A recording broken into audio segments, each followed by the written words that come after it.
Welcome aboard Just Jets with your captain, Matt O'Leary. Buckle up and enjoy the ride.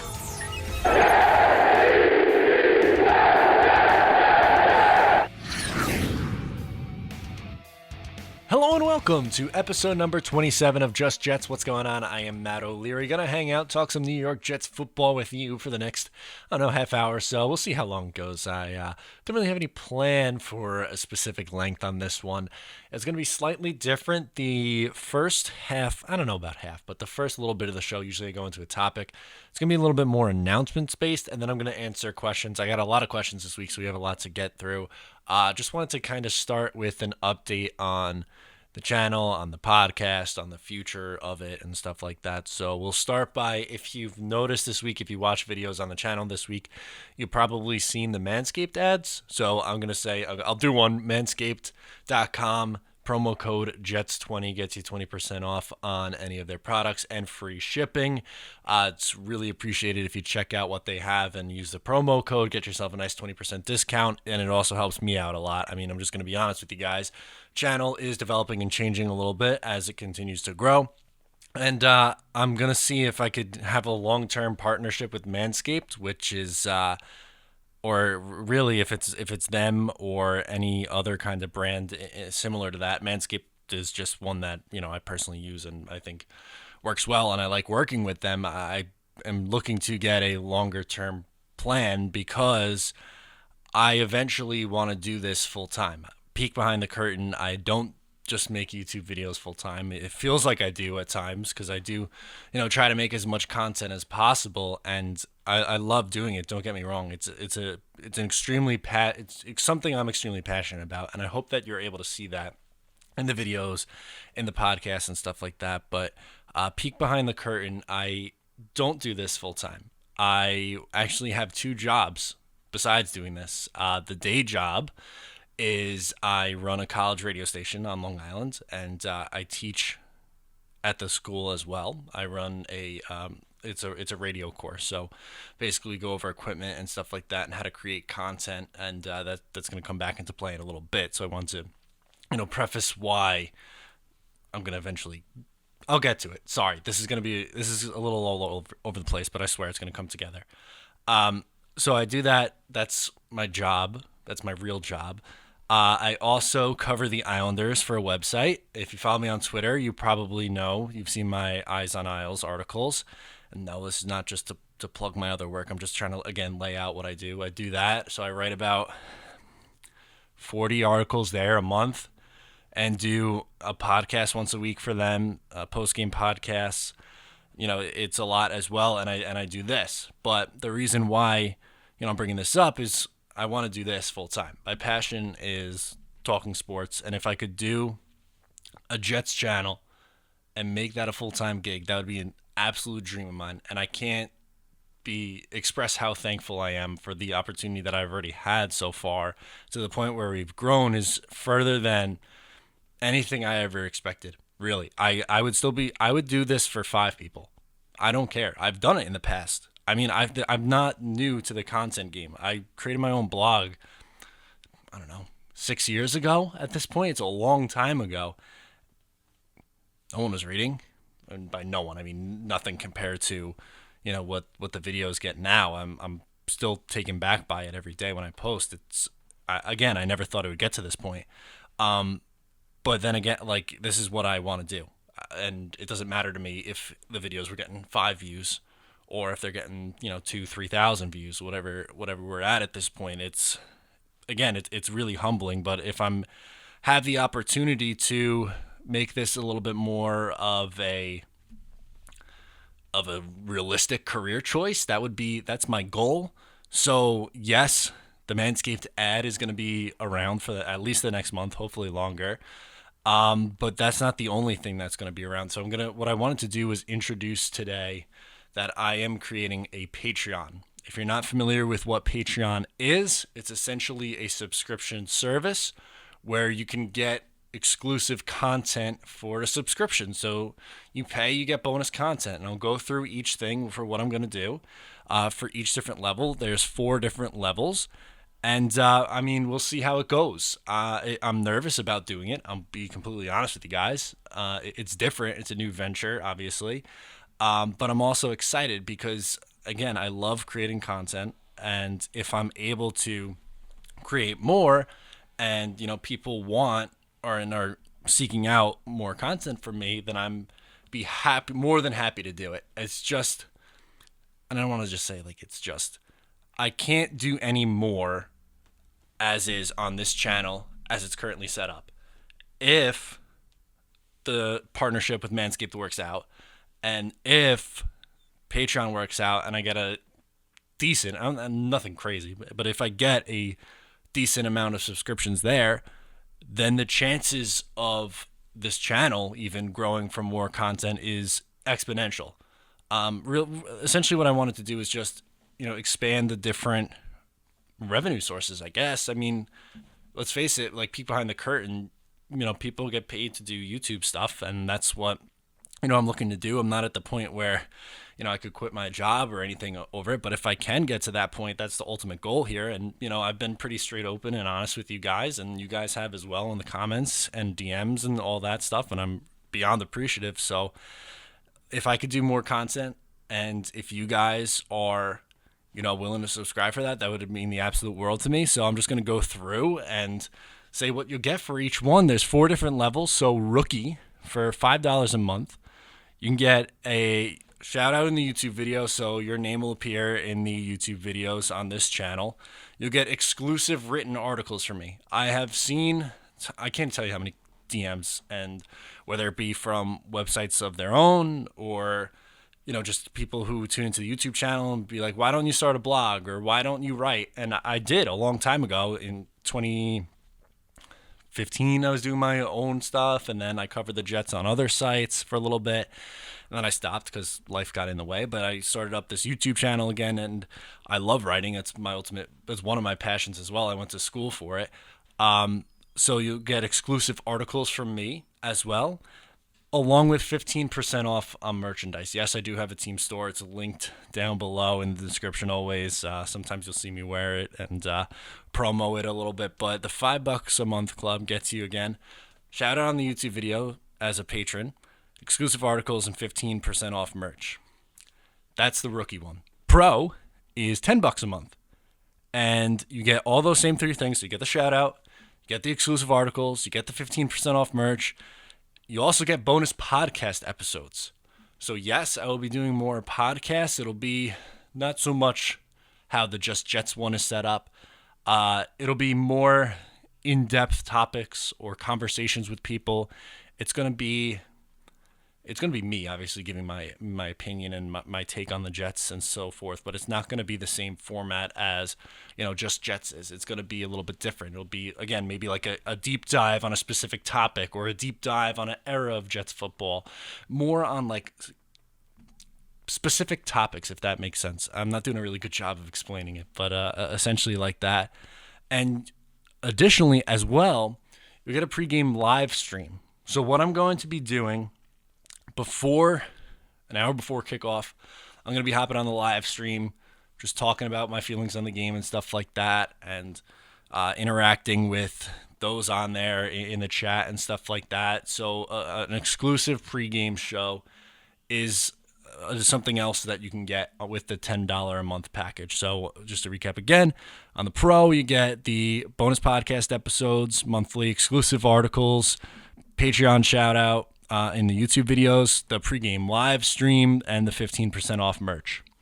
Then level number 3, all pro, $15 a month for this one. You get the bonus podcast episodes, as I mentioned, the Patreon shout out, exclusive articles, pregame live stream, 15% off merch, and exclusive Q&A. So a ton of times I get in whether it be on Instagram or Twitter, or even on the the voicemail that I have set up, you weren't able to get to my question, or I get questions in DMs, and I really, really do my best. Honest to God, I do my best to get to as many comments, whether it be on the YouTube videos or the voicemails or the DMs on all the social medias. I try. Sometimes there's just not enough hours in the day. But This will be exclusive Q&As for Patreon members. So you get first access to, get the questions in. If you're paying for it, obviously, I'll be able to answer all the questions. I'll either do it we'll kind of see how that works out. If it's going to be a live stream or submit your question and I'll go through it on the show. And stuff like that. So that's just another avenue or how I can get to more questions, because that's something else that I want to do. And I love the interaction. That's one of my favorite things about doing the YouTube channel is the interaction that I get with Jets fans. It's awesome. I love it. So if I'm able to expand on that even more and have a more community vibe, then I'm all about that. And that's what you can get on the all pro level. Now the Hall of Fame level, the fourth one, and don't get it twisted. I'm not expecting many people to do this, but I just want to put it out there. Again, that's kind of why I prefaced what I do originally. I teach a college level course on creating a radio show, doing a radio product. And obviously, that's in order to be in that class, you have to be one, enrolled in the school, and two, pay the full price for a 3-credit college class. For this, and I'm not expecting people to be in this forever because it's a lot, you'll see. But for $50 a month, you can get the patron shout out, everything, the Patreon shout out in the YouTube videos, exclusive articles, bonus podcast episodes, pregame live stream, live Q&A, 15% off merch. But on top of that, you'll be getting the content creator course. Something else that I get a lot of in YouTube comments and DMs and stuff like that is, where do I start? How do I do this? So if you watching, listening, wherever you were getting this, have always been like, man, I really want to be able to do a YouTube channel or start a podcast or get into digital media in some capacity, which again is something that I've been working in now for, at this point, 5 years, really longer than that, but actually working in digital media, getting paid in digital media for 5 years. Before that, it was just a hobby.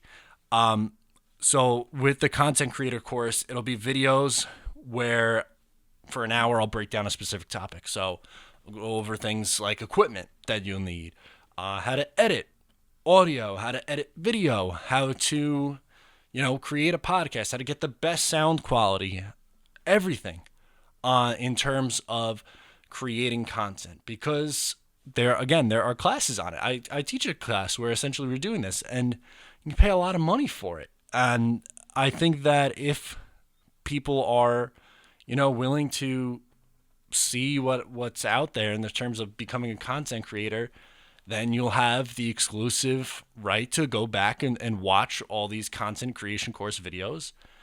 And hopefully that would be, enough to get you jump started in making content. So I know that one's, again, going to be probably a niche, but I just figured that if anyone was interested, I'd be more than willing to do it. It's almost like, you're signing up for guitar lessons, man. What does a guitar lesson cost every week?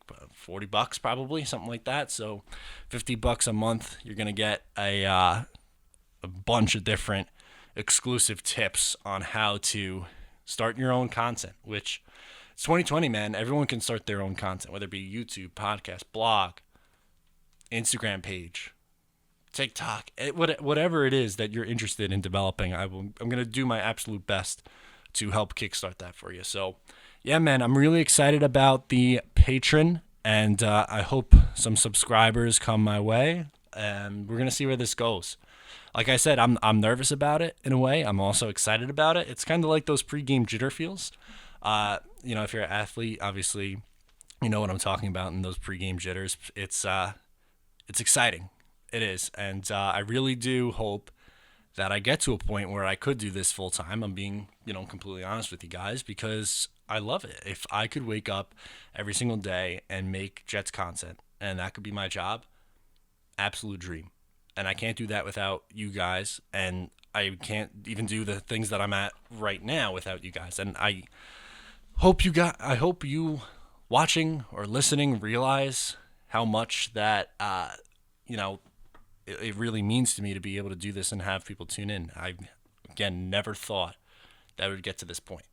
Really never did. And I would be doing it anyway, even if I didn't have an audience, because I did for a really long time. But I'm trying to get to grow this thing, and I'm taking a little bit of a leap, So hopefully you join me for the ride. Again, really appreciate it. It's been a ton of fun doing this so far. All right, enough of the housekeeping. We're going to get into the voicemails now, answer your questions. First one comes from Greg from New York. Wants to talk about CJ Mosley. What's up, Matt? This is Greg from Waco, New York. Probably fifth or sixth time caller in. Love the show, man. Thank you. Pretty impressed you've gone this far with the podcast. I obviously love it. Keep doing what you want to do, man. Keep doing you, man. I love everything you're doing. So my question is, all right, CJ Mosley. Okay. My man, like I called before, the first time I called you for a question was literally like, my dude comes in the Jets, 85 mil, bam, right? Comes in, gets a groin injury, right? Yep. Bam, out. Plays. You said in one of your videos he played 3/4 of like a game, not even a season, a game. So, all right, now the moment we've all been waiting for.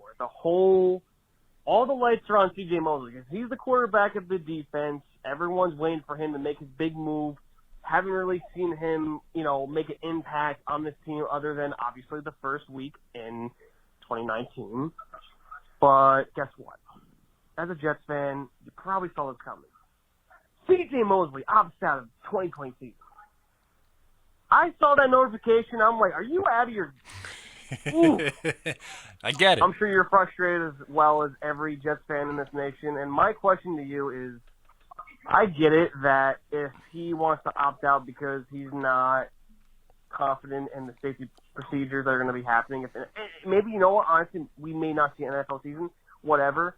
But I would just think that him going out with a groin injury last year, that he would be hungry to make an impact on this team now.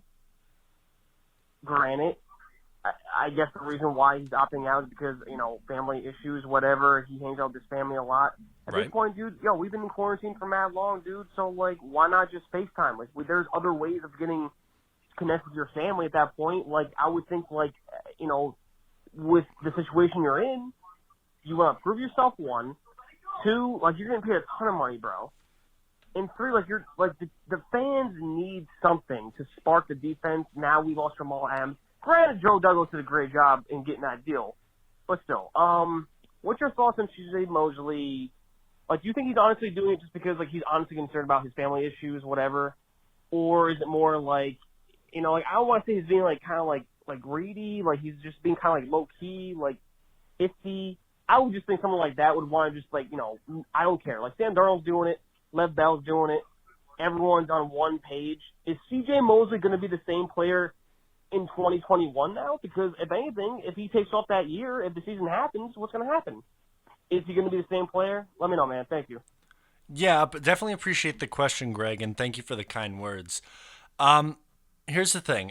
It's definitely, in terms of, I'll answer the last part first, in what I expect from him next year, maybe the rest would do him good.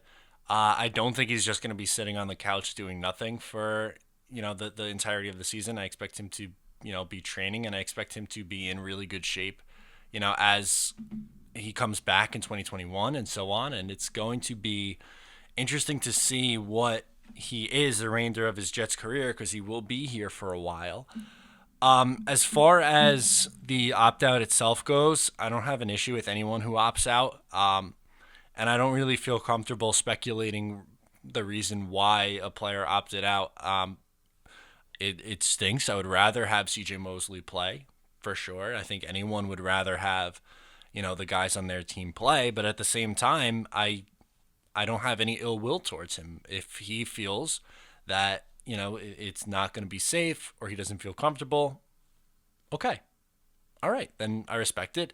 And it is what it is. It stinks because having CJ Mosley on your team and your defense obviously helps. The Jets would be a better team with him on the roster. There's no doubt about it. But at the same time, they were a damn good defense last year, and he played 3/4 of a game. So it's tough. It really is. But I don't really feel comfortable speculating the reason why a player opted out. If he opts out, that's it. And you just got to respect it. That's my take on it anyway. Thank you for the question, Greg. Next up is Ty, from Pennsylvania, who wants to talk about the kicking situation. Hey, Matt, this is Ty from Pennsylvania. Just calling in to ask what your opinion is. Who the heck's going to be our Ficken kicker? Is it going to be Sam Ficken? Is he going to be kicking field goals again for us this year? We got Brett Maher, or I don't even know. Does Braden Mann kick field goals, or is he just strictly a punter? What do you think on that? Have a good one. Bye-bye. Yeah, I don't think Mann is a kicker, a place kicker. I think he's just a punter and maybe kickoffs. I don't think that he is someone who could kick field goals. He does have a monster leg, no doubt about it. I'd be surprised if Ficken wins the job. I think it's going to be Maher. He was with the Cowboys, obviously. I just feel like he's the front runner. Am I 100% confident in him winning the job? Probably not. Or confident. I mean, yes, I think he's the better of the two, but I'm not like going into the year gushing that Maher's our kicker. We'll see. Maybe he proves me wrong, but I'm not like jumping off the page that it looks like Maher's going to be the kicker. I would be surprised if Ficken ends up being the kicker for the Jets in 2020. Next up is Mike from Port St. Lucie, Florida, wants to talk opt-outs. Yeah, Matt, Mike from Florida. Listen, just one more thing on the opt-out thing, okay? These guys sign a contract. You pointed out the fact that, essential workers and people that make a whole lot less money, they don't have a choice of opting out. These guys sign multi-million-dollar contract deals, okay? And like I said, they're coddling them, okay? There's no crying in football, all right? I thought there's no crying in Quarterbacks aren't gonna be opting out. You know that. You see that. It's not happening. And, I lost my train of thought. it just, at the very least, they shouldn't make it easier for them to opt out. They should make it more difficult, okay? Because they did sign that contract and they made a commitment. They have a commitment, in the contract. They have a commitment to their teammates, all right? Like I said, if there's an issue at home, hey, for a couple of months, quarantine yourself. You're getting tested weekly at the very least, all right? So none of this nonsense. You're wrong, period. All right? It's that period. Simple. Sorry. But I love your show. And I like you. So keep up the good work. And I'll talk to you soon. Go Jets. I like you too, Mike. And the one of my favorite things about this country is that you could disagree with somebody and still have respect for each other. We're never going to see eye to eye on this one, Mike. You're not going to sell me on it. I'm not going to sell you on it. I let you have that's your take on it. I'll hear you out. I don't agree with you, but I'll hear you out on it. And I don't know. I don't really have anything else to say. I disagree, but I'll hear you out. I'm willing to listen. That's for sure. Next up is Phil, and thanks again, Mike, for the call. Next up is Phil, who wants to talk about Le'Veon Bell. Hey, Matt, it's Phil from Brooklyn, New York. And a question I have is why are people still sleeping on Le'Veon Bell, right? Good question. So he was the best running back in the league just 3 years ago. I don't think that talent just leaves. I mean, maybe the 1 year that he took off definitely hurt. I don't think that talent just leaves, though. I think Adam Gase is using him poorly. Agree. And definitely the O-line did not help. With the new O-line, and hopefully with Adam Gase being gone soon, hopefully that can change. But let me know what you think and what his stats will be this year. Sorry for the last time I called, it got cut off. Oh, no Thanks, problem. And stay safe. Go Jets. Yes, thank you so much for the question, Phil. I'm with you. I think Le'Veon looks like he's in great shape in the beginning of camp, which I'm really excited about. I expect him to be a lot better this year. I would say my minimum expectation is 1,500 all-purpose yards, whether that is 900 rushing and 600 receiving or 1,000 rushing, 500, and that's minimum. Obviously, he can go up from there. I don't know if he's going to push for 2,000. That would be awesome if he's having 1,200 rushing yards and 800 receiving yards. That'd be unreal, and that'd be fantastic. But I don't know if I could expect that. So if I had to put a number on it, I think he'll be between 1,000 and 1,100 rushing yards and have about 600 receiving yards. So that's what, right there, 1,600 or 1,700 all-purpose yards. I think that's probably where you're looking for Le'Veon Bell. If it's more than that, fantastic. If it's less than 1,500, well, he's probably getting cut because of his big cap hit after that. I'm not rooting for that. I like Le'Veon Bell. I think he is someone who, again, if I'm predicting him to put up 1,700 all-purpose yards, that's an extremely productive player, and he's probably coming back for a third year. That's what I'm rooting for. Give me 1,600 plus. That'd be awesome. So hopefully that answers your question, Phil. And yeah, I'm pretty excited about him coming back this year and hopefully being better as well. I think the offensive line is going to play a big role in that. Next up is Travis from Ohio. Wants to talk some wide receivers. Hey, Matt! It's Travis from Ohio. Hey, buddy, I was just looking ahead to 2021 for wide receiver free agents because I know we need help there now, but I don't want to give up any assets to get them. And that's fair. I get that. I think Joe's just going to work the waiver wire when it comes to cutting time for the other teams for this year. And plus, some of the guys that are actually on this list, I don't want to give up a pick for and then them be free agent next year.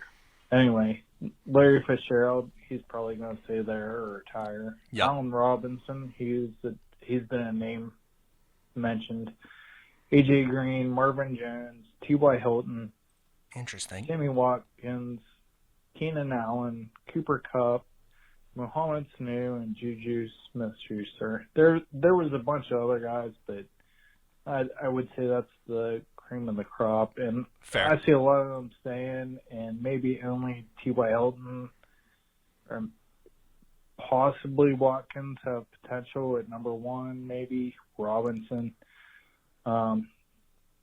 Anyway, all those guys could help our receiver room, but I don't want to give up assets for them. I'd rather just sign them, and we're going to have the fourth most cap space, at least this year, and maybe rolling in next year. We'll see how it goes. So, all right, buddy, just want to know your thoughts. F. Jamal Adams. Love you. Go Jets. Bye. Thank you so much, Travis. Really appreciate the call, as always. I like a lot of those names that you brought up. To me, the most intriguing ones are Allen Robinson. I think he's really underrated. He put up 1,100 yards last year with Mitch Trubisky at quarterback. He's good. He's a good player. I'd be interested in signing him. Also, Juju Smith-Schuster. He's young. He's 25 years old, or he's going to be 25 at the time of free agency. Let me look it up right now. Juju Smith-Schuster. And I can't tell you how many comments I see with that. Juju's just a number 2. That's it. He had a bad year last year. He played in 12 games, put up 552 yards. So if you pace out 552 yards, so it's 46 yards per game, over 16 games is 736 yards. Keep in mind, he was playing with Duck Hodges and or Mason Rudolph for a majority of the year. Ben Roethlisberger was not healthy. The 2 years prior, he put up 1,400 receiving yards and 7 touchdowns in 2018, and in 2017 put up 917 yards and 7 touchdowns. He is 23. He turns 24 in November. Yeah, Juju's the guy that I really want the most. One, because he's young, so if you pay him a long-term deal, you give him a 4 or 5 year deal, he's in the prime of his career. I don't think they're going to re-sign Juju. They have a lot of guys to pay in Pittsburgh. And I think if he hits the market, he's the guy. And also, he has a connection with Sam Darnold. They both played at USC. So I'm all about Juju. That's the guy that I really want, I think. And if not Juju, then Allen Robinson. But I'm all about adding wide receivers in free agency next year and the draft. Build that room as much as possible. Make life as easy for Sam Darnold as he can. Thank you again, Travis, for the question. Next up is Steve from New Jersey. And he wants to talk C.J. Mosley. Uh-oh. There we go. Hey, Matt. It's Steve from New Jersey. Steven T. 1996 on Instagram. I know we go back and forth once in a while. Hope all is well with you and your family. Just wanted to see what your take was on the C.J. Mosley opt-out in the sense that, if he's here an extra year delayed, do you think he has a chance to be here when the Jets are more competitive, and maybe this could be a good thing? Thanks, Matt. Yeah, absolutely. Thanks so much for the question, and appreciate going back with you on Instagram. It's fun. So now that it slides, so he is under team control through 2024. His cap hits are as followed. It's $10 million for this year, which it's tough, but it's $10 million for this year, 7.5 for 2021, 17.5 in 2022, 18.5 in 2023, 18.5 in 2024. Now, if you were to cut him right now, it would cost you $30 million against the cap. You're not doing that. It would cost you $20 million in 2021. You're not doing that. It would cost you $12.5 million in 2022 and only save you $5. So I'm going to say you're probably not doing that. Maybe you cut him before the 2023 season. That'll save you $15.5 million. And if you cut him before 2024, that'll save you $17 million. So I would imagine that he's definitely going to be on the roster in 2021 and 2022, possibly 2023. But I would say, at minimum, expect him to be on the roster for 2 more years. And while this year I think that they're probably around the 500 team, 7-9, probably. That's where I'm picking them, 7-9, 8-8. Seems about right. I think by 2022, they should be pushing for a playoff spot. Maybe even next year, pushing for a playoff spot, depending on what happens in free agency and the draft and what the coaching situation looks like. So while 2021, I mean, at that point, it's got to be playoffs or bust, right? And 2022, maybe you're more of a contender in that year. I wouldn't be stunned. Like, I don't think the Jets are going to stink for the next 3 years. I'm not buying into that. I'm really not. So I think that he's going to be at least on a competitive roster in 2021 and 2022. And then beyond that, who knows if he's around. But we'll see. And hopefully that answers your question, Steve. Next up is Stan, and he wants to talk about Woody Johnson and the ownership. Hey, Matt. What's going on? It's Dan from New York. First-time caller, fellow diehard. Love the show, my dude. Appreciate it. So I got a question that's pretty impossible to project, but still love to get your thoughts on it. Okay. So with all the recent allegations around Woody Johnson, right, the reality of New Jets ownership in 2021 is becoming more real than it's ever been. And looking at how things went down in Carolina with Jerry Richardson and the moves that followed, you think it's safe to say that new ownership would mean a complete reset of the entire franchise? By reset, I mean new GM, new coaching staff, and potentially new quarterback through the draft. Wink, wink, Trevor Lawrence. Not that I want that, but personally, I want our young core to work out long term. I love Sammy D and Joe Douglas. I mean, I think they're the guys that take us to the promised land, but if we find ourselves in the same situation as the Panthers and we only win like 5 games or less this year, how confident would you feel about the future of our current team, roster, front office, et cetera? Again, very hypothetical, but curious where your mind's at on that topic. Keep doing your thing, brother. Go Jets. Appreciate it. That's an interesting question, Stan.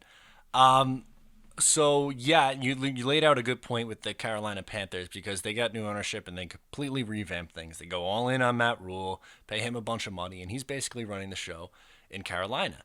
And they got a new coach. It's different. Things are different in Carolina, and a new quarterback, and it's like you said, a complete reset. I would argue no. I want to argue no because I'm a big Joe Douglas guy. I trust him a lot, and they gave him a 6-year deal, so I don't think. I mean, you still would have to pay him. I don't think you're going to pay him for 4 years not to be your general manager. I would be surprised with that. So I would say no. And Sam Darnold, he's going to be 20. This is his age 23 season.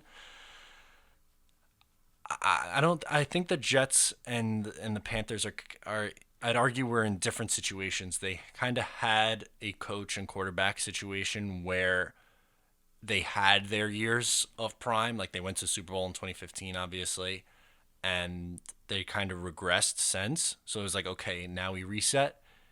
The Jets kind of reset in 2018 when they drafted Sam Darnold, and then reset again when they fired Mike McCagnon and Todd Bowles. Wow, I don't know how I blanked on his name, but I don't think so. I don't think it would be a complete reset if they sold the team and if a new ownership came in here. I don't think so, and the reason for that is because of the contract situation.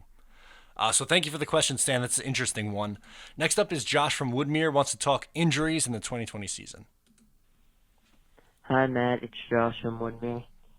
Man, all the Jets fans coming into the season were so excited. We're finally healthy. Full team is healthy pretty much. And then it all just starts coming in. Mims gets injured. Gore, looks like it was just being a little cautious, just making sure he doesn't hurt that hamstring anymore. But it looks like Mims could be out for a while. So assuming maybe if he's out for, 2-3 weeks, obviously that'd be very tough. And he would definitely, lose a lot of chemistry. But so I have two questions. If he is out for 2-3 weeks, could you see the Jets starting someone else at wide receiver, maybe like Vincent Smith, and let him start, week 2, week 3, just give him some time because he couldn't really build that chemistry with Sam. And hopefully, I'm hoping, fingers crossed, that it's just, 3-4 days and he could be back, August 17th, August 18th, with nothing too major. So if that does happen, he's only out for 3-4 days. He could return Monday when they start having padded practices, or, whatever, a couple of days, and he could return and pad up and be fully healthy. How much do you think that really makes an impact on how much chemistry him and Donald have if they only miss 3 days? I feel like if it's only 3-4 days, it wouldn't make such a big difference. I don't think it would make a difference. I think everything would be fine. Mm-hmm. Wouldn't really matter. I just want to know if you think even 3-4 days could make a big difference and make a huge impact and make them lose a lot of chemistry, because they worked out in Miami for 3-4 days, so they already got that. Oh, I don't think 3-4 days makes a big, huge deal, so I just want to know what you think about that. And thank you. Love the show. Go Jets. Yeah, man, definitely appreciate it. I don't think it would matter too much if it's only 3 or 4 days. I don't really think that makes a huge difference. If it's a few weeks, then maybe, yeah, he'll start slow. It's tough. It's going to be tough for rookies this year with no preseason games, limited camp. I think if you're expecting, a huge year for Denzel Mims, I think it's a little bit of a stretch. I'm not saying that he doesn't have the talent to have a good year. That's, I wouldn't be stunned if he puts up good numbers right away. I think he was someone who probably should have went in the first round. There's just a lot of variables going against him right now. So I wouldn't be surprised if Vincent Smith gets time. Or, this call was before Chris Hogan was signed, but Chris Hogan will probably get time. We'll see. But I think I'm not really too worried yet. It's still only, they were recording this on August 16th. We've still got some time. I'm not really panicking too much with injuries just yet. But I understand the concern. I do. But it's going to be weird. There's no doubt about it that this is going to be a weird year. Thanks for the question, Josh. Next up, AJ wants to talk Jamal Adams and a little expectation for Quinnen Williams. Hey, Matt. KJ from New Jersey here. A couple things I wanted to talk about.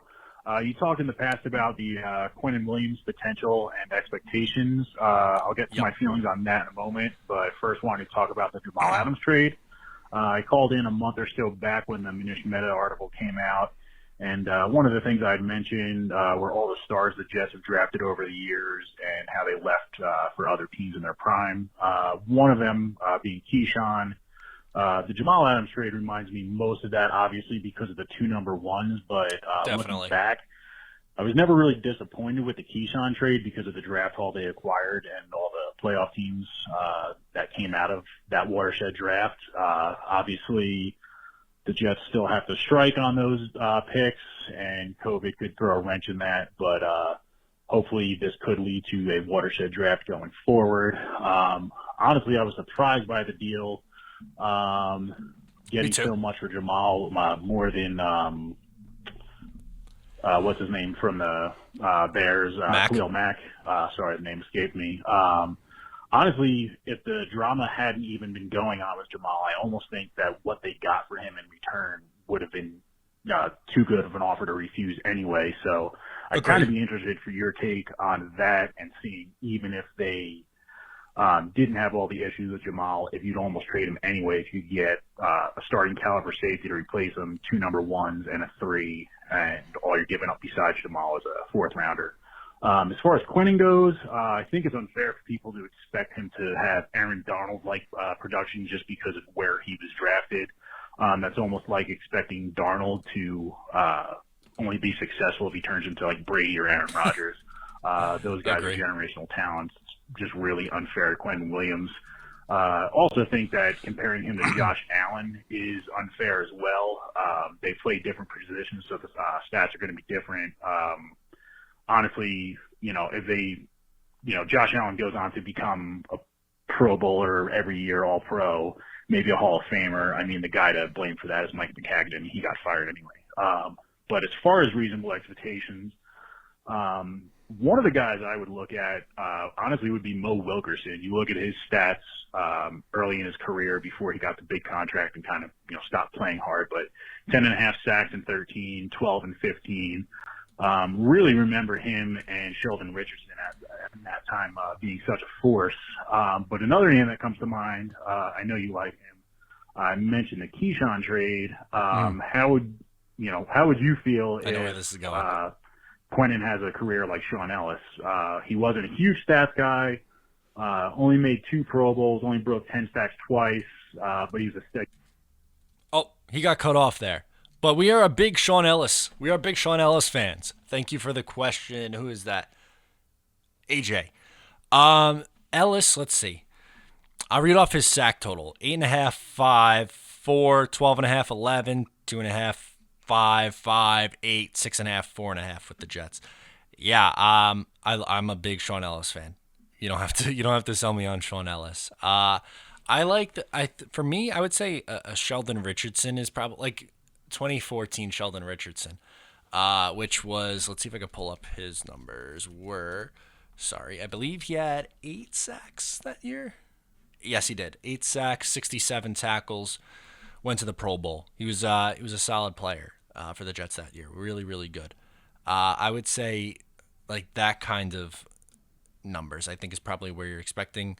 Like 2013 Wilkerson, okay. You could sell me on that too. I just think he has to give you decent sack production and at least like 60 I would say 60 tackles a year. And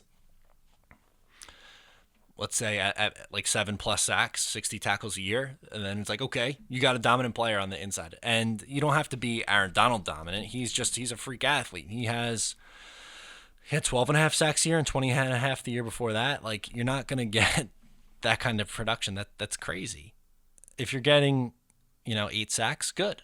You're in good shape. But I don't think you should expect Aaron Donald like production. I agree with you there. And as far as trading Jamal with that same thing, yeah, I would do it. I would do it for, even if he wasn't causing drama, for 2 firsts, a starting caliber safety, and a 3rd, 100%. The Jets need a ton of work. And I don't think the safety position is all that valuable. I think trading Jamal didn't really change their win-loss, isn't going to really change their win-loss total for 2020. I thought they were a 7 or 8 win team with him, and I think they're a 7 or 8 win team without him.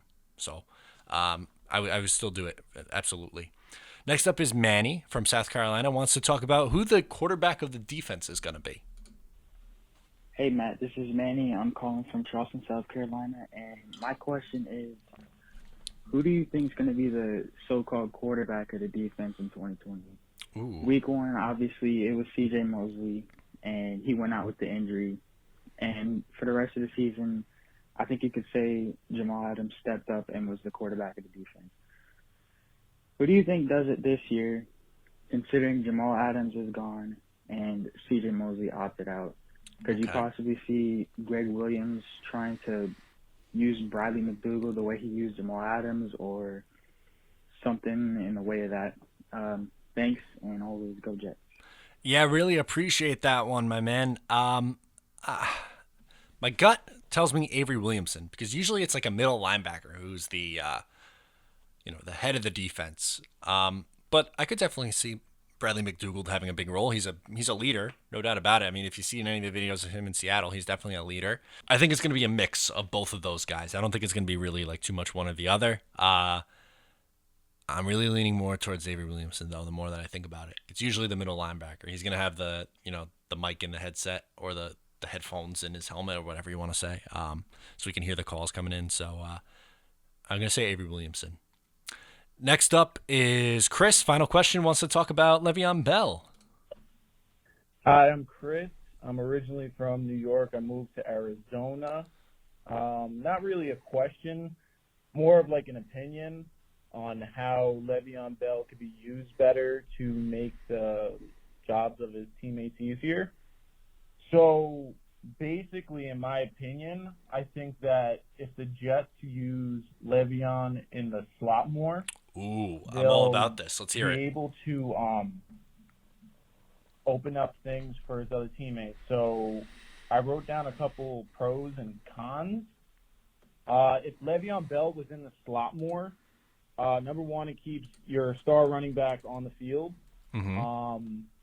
It also allows you to have another pass threat because I know that we're lacking at the wide receiver core, which also opens the door for, a solid guy like Jamison Crowder to maybe do a little bit better. Brashad Perriman, who had, that better half of the last year.